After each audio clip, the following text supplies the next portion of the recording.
एक कदम उजाले की ओर में आज की कहानी है बस हो गया भंडारा। 3 दोस्त भंडारे में भोजन कर रहे थे।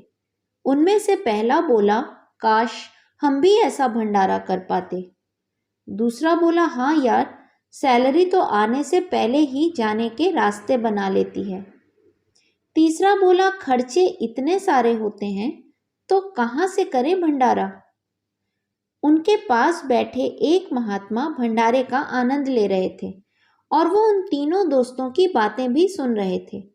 महात्मा उन तीनों से बोले, बेटा, भंडारा करने के लिए धन नहीं, केवल अच्छे मन की जरूरत होती है।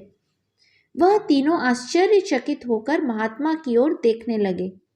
महात्मा ने सभी की उत्सुकता को देखकर हंसते हुए कहा, बच्चों, तुम रोज 5 से 10 ग्राम आटा लो और उसे चींटियों के रास्ते पर खाने के लिए रख दो। देखना, अनेकों चींटियां मकोड़ों उसे खुश होकर खाएंगे। बस हो गया भंडारा। चावल दाल के कुछ दाने लो, उसे अपनी छत पर बिखेर दो और एक कटोरे में पानी भरकर रख दो। चिड़िया कबूतर आकर खाएंगे। बस हो गया भंडारा। गाय और कुत्ते को रोज एक एक रोटी खिलाओ और घर के बाहर उनके पीने के लिए पानी भरकर रख दो। बस हो गया भंडारा।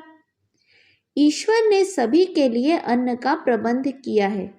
ये जो तुम और मैं यहाँ बैठकर पूरी सब्जी का आनंद ले रहे हैं ना, इस अन्न पर ईश्वर ने हमारा नाम लिखा हुआ है। बच्चों, तुम भी जीव जंतुओं के भोजन का प्रबंध करने के लिए जो भी व्यवस्था करोगे वह भी उस ऊपर वाले की इच्छा से ही होगा। यही तो है भंडारा।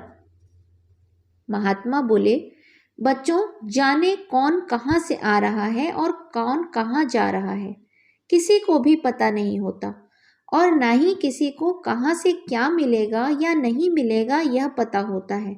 बस सब ईश्वर की माया है। तीनों युवकों के चेहरे पर एक अच्छी सुकून देने वाली खुशी छा गई। उन्हें भंडारा खाने के साथ साथ भंडारा करने का रास्ता भी मिल चुका था। इस कहानी का संदेश मेरे दृष्टिकोण से, वास्तव में सारे जीवों के भरण पोषण की व्यवस्था ईश्वर ने स्वयं कर रखी है। हम केवल निमित्त मात्र हैं। अतः इसमें हमें जरा भी अहंकार नहीं होना चाहिए, अपितु ईश्वर का आभार मानना चाहिए कि उन्होंने हमें इस योग्य बनाया। हरिओम।